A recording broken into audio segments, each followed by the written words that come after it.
शुजाबाद से अपडेट देंगे। तहसील रिपोर्टर ज़ुबैर शरीफ की रिपोर्ट के मुताबिक चेयरमैन सैनेट सैयद यूसुफ रज़ा गिलानी का कल्चराइज़ की इफ्तिताही तकरीब से खिताब। चेयरमैन सैनेट सैयद यूसुफ रज़ा गिलानी ने कल्चराइज़ के ज़ेरे एहतमाम इफ्तिताही तकरीब से खिताब करते हुए कहा कि सकाफ़ती विरसा की एक अपनी अहमियत है और इसका तहफ़्फ़ुज़ आने वाली नस्लों की आगाही, तहज़ीब व तमद्दुन के बारे में इल्म और मुआशरती इक़्तिदार बारे में जानकारी के लिए ज़रूरी है।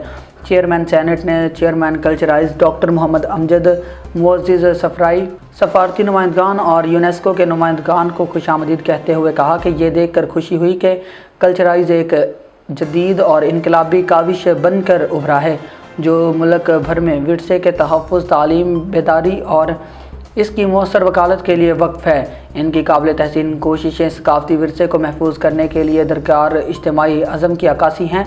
तकरीब में सफ़ारती बरादरी और यूनेस्को की मौजूदगी इस अमर की गुमास है कि सकाफ़ती विरसा के तहफ़्फ़ुज़ के लिए बैनुल अक़वामी ताउन नहायत अहमियत रखता है, चाहे वो स्पेन का शानदार अल-हमरा हो, हंगरी का तारीख़ी बूदा किला या पाकिस्तान का मोहनजोदाड़ो, लाहौर किला और पुरानी मुल्तान की तारीख़ी दरवाज़े। ये तमाम मकामात सिर्फ़ कौमी असासे नहीं बल्कि मुश्तरका इंसानी विरसे का हिस्सा हैं।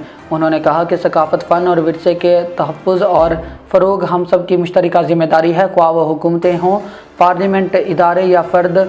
हम सब को इस अज़ीम इंसानी विरसे को आने वाली नस्लों तक मुंतकिल करने में अपना किरदार अदा करना होगा।